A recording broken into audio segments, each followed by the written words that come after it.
안녕하세요. 매일 새로운 정보를 드리는 채널 보상가 배상TV입니다. 오늘은 합의를 하든 소송을 하든 타이밍이 얼마나 중요하냐 거기에 대해서 말씀을 드리려고 합니다. 합의서에 도장을 찍거나 사인을 한 이후부터는요, 보험사한테 치료비 지불 보증이라든지 추후에 지금보다 장애가 더 심해졌다, 아니면은 안 아팠던 데가 다시 아파진다, 거기에 대한 위험 부담을 이 사인 하나로 전부 다 내가 안고 가는 겁니다. 무슨 말이냐, 사인을 하는 순간 어떤 경우에도 추가적으로 보상을 요구할 때는 법적인 분쟁이 무조건 생길 수밖에 없다라는 얘기죠. 그래서 보통 초기에 합의하냐, 아니면은 나중에 치료를 전부 다 받고 핀까지 전부 다 제거하고 아예 치료가 없을 때 합의를 하냐, 이걸 고민하시는 분들이 많을 거고요.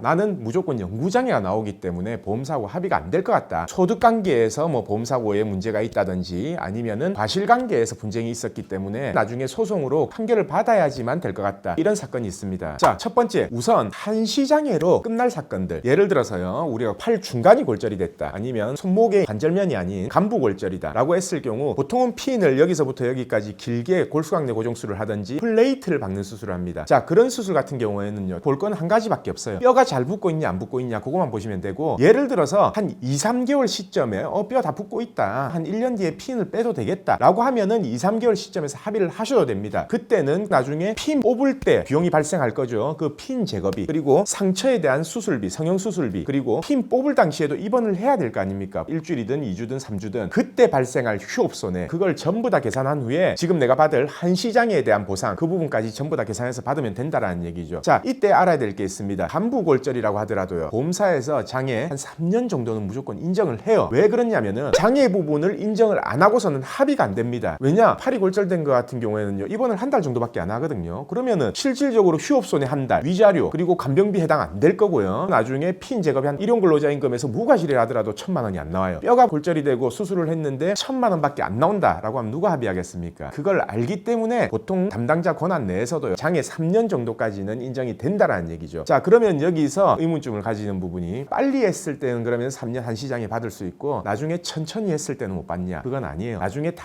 치료받고 핀 제거하고 그렇게 해도 3년 정도는 받을 수 있습니다. 예를 들어서 빨리 합의했을 때 이득이 있어야지 합의할 거 아닙니까? 그때는 3년이 아니라 한 5년, 7년 정도의 장애를 요구하라는 거죠. 자, 만약 뼈가 붙고 있다, 아무런 문제 없고 뼈 붙고 있으니까 1년 뒤에 핀 제거하자, 그럴 때는요, 일찍 합의하셔도 됩니다. 단 3년 장애 가지고 합의하시지 마세요. 왜냐, 3년 장애는 나중에 가서도 받을 수 있습니다. 한 5년이나 7년 정도의 계산한 금액으로 합의를 하시고요. 자, 이제 두 번째 중요한 거죠. 내가 영구장애가 나올 거다. 제가 이전 영상에서도 영구장애 나오는 경우에는 소송을 충분히 고려를 해라, 이렇게 말씀을 드렸었죠. 자, 이때 가장 중요한 게요, 그러면은 소송 시점은 언제로 할 거냐, 치료가 끝나고 할 거냐, 아니면 치료 중간에 할 거냐, 여기에 대해서 되게 모르시는 분들, 그리고 착각하시는 분들이 많습니다. 전부 다 치료가 끝나고 소송을 들어가야 되지 않냐, 이렇게 생각하시는 분들이 많아요. 근데 그건 아닙니다. 소송 시기는요, 치료 경과에 따라서 늦추거나 신체 감정을 미루거나 할 수는 있습니다. 단 소송을 결정할 때는요, 우리 의사대로 진행을 못해요. 예를 들어서 치료가 다 됐기 때문에 소송을 진행해서 빨리 끝내자, 그건 안 됩니다. 나중에 소송 중간에 재판부에 기일 변경 신청이라든지 연기 신청이라든지 아니면 신체 감정 촉탁을 좀 늦춘다든지 해서, 늦추는 거는 마음대로 되지만 땡기는 건 안 된다라는 얘기죠. 그래서 소송이 결정됐다면요, 부상 정도에 따라서 그 타이밍이 있어요. 예를 들어서 뼈 골절돼서 관절 움직임에 제한이 된다라고 하는 거는요, 소송 일찍 들어가도 됩니다. 왜냐, 나중에 신체 감정을 딱 내가 원하는 시기에 받아야 된다라는 거예요. 무슨 말이냐, 예를 들어서요, 1-2년 다 치료받고요, 회복이 됐어요. 처음에는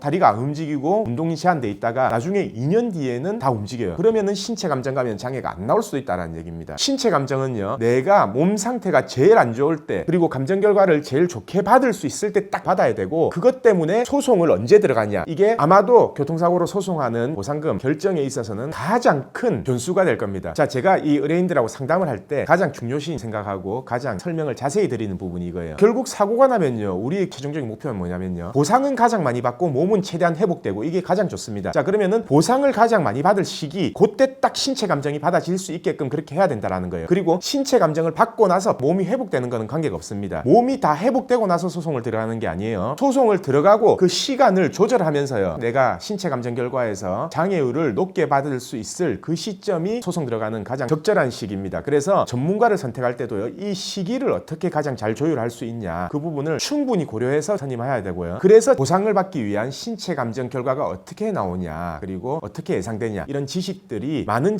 전문가일수록 우리가 교통사고가 나거나 손해배상을 받을 때 가장 도움을 많이 줄 수 있는 전문가입니다. 자, 오늘은 이 소송 시기는 언제가 가장 적절하냐, 이거에 대해서 말씀을 드렸고요. 내일도 새로운 정보를 가지고 오겠습니다. 오늘 방송 끝까지 봐주신 구독자분들 감사드립니다.